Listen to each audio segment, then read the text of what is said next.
It was a quiet night at the 24-hour diner, or so it seemed. The usual graveyard shift workers, Jenna and Mike, were busy cleaning up and restocking the inventory. The neon sign outside flickered in the dark, drawing in a few late-night customers looking for a cup of coffee or a bite to eat. But as the night went on, strange things started to happen.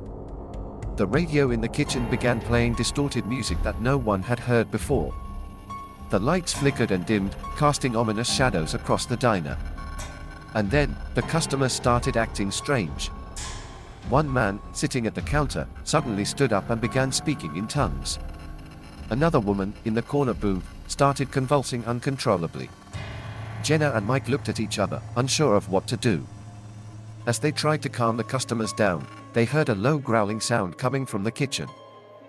When they investigated, they found that the refrigerator door had opened on its own, and the food inside had turned rancid and putrid.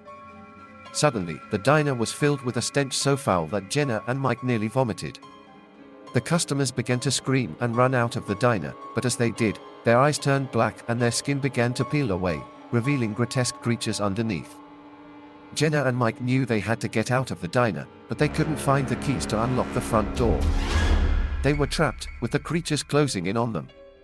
In a last-ditch effort, they made a run for the back door, hoping to find a way out. But as they burst through the back door, they found themselves in a dark and twisted forest, with no way back to the real world. They were trapped in a nightmare that had started with a simple night shift at the diner, but had quickly turned into something far more sinister. As Jenna and Mike stumbled through the dense forest, their only source of light coming from the flashlight that Mike had grabbed from the kitchen before they had made their escape. They could hear the creatures behind them, their growls and snarls echoing through the trees.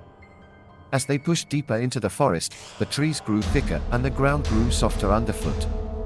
Jenna realized with horror that they were walking on top of a massive burial ground. The ground began to shake, and Jenna and Mike fell to their knees as the earth split open, revealing a gaping maw that led straight down into the darkness. They tried to run, but the creatures were too fast, and they were dragged kicking and screaming down into the depths of the earth. Jenna and Mike fell for what felt like an eternity, their screams echoing through the darkness. When they finally landed, they found themselves in a vast underground cavern, filled with strange glowing mushrooms and twisting tunnels.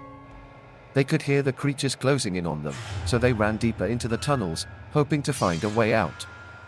But the tunnels only grew more twisted and confusing, and soon they were hopelessly lost. As they stumbled through the dark, Jenna began to feel strange.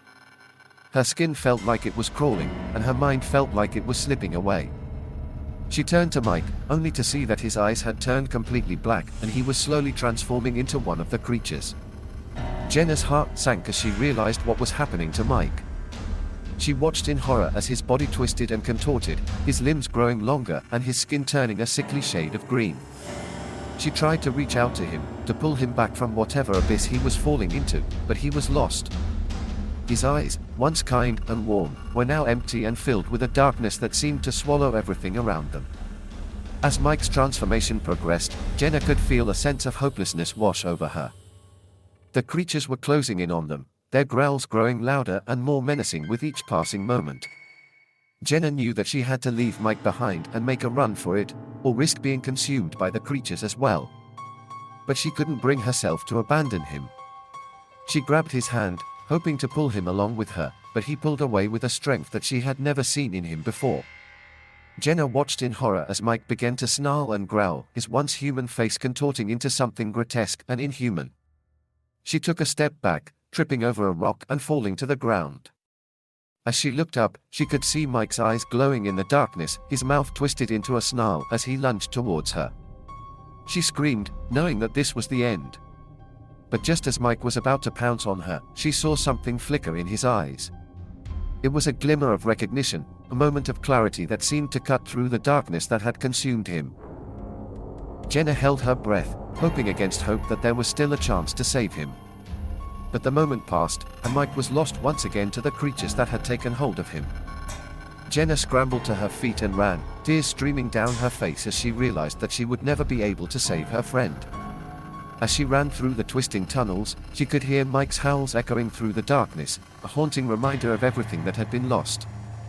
Amidst her crying, Jenna didn't realize that she was out back in forest. She ran through the forest, her heart pounding in her chest as she tried to find a way out. The creatures were hot on her heels, their snarls and growls echoing through the darkness. Just as she thought she was about to be consumed by the darkness, she saw a glimmer of light up ahead. She ran towards it, bursting through the trees to find herself back in the real world. She collapsed on the pavement, gasping for breath as she looked around. The neon sign of the diner was still flickering in the darkness, but everything else seemed normal.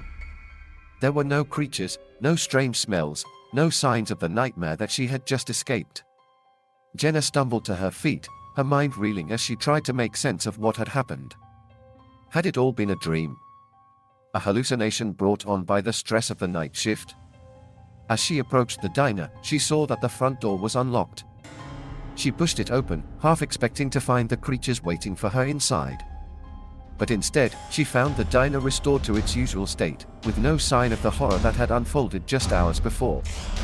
Jenna walked through the diner, her footsteps echoing through the empty space. She saw that everything was back in its place, as if nothing had ever happened. But as she looked closer, she saw something that made her blood run cold. There, on the counter, was a small pile of ash. There was Mike's locket resting on it that he carried everywhere. It was all that remained of Mike, her friend and colleague, who had been lost to the darkness forever. Jenna bowed her head, tears streaming down her face as she mourned the loss of her friend. She knew that things would never be the same again, that the nightmare would haunt her for the rest of her days. But for now, all she could do was leave the diner behind and try to find a way to move on. As she walked away, the neon sign flickered one last time, casting a sickly glow across the empty parking lot. Thank you for listening.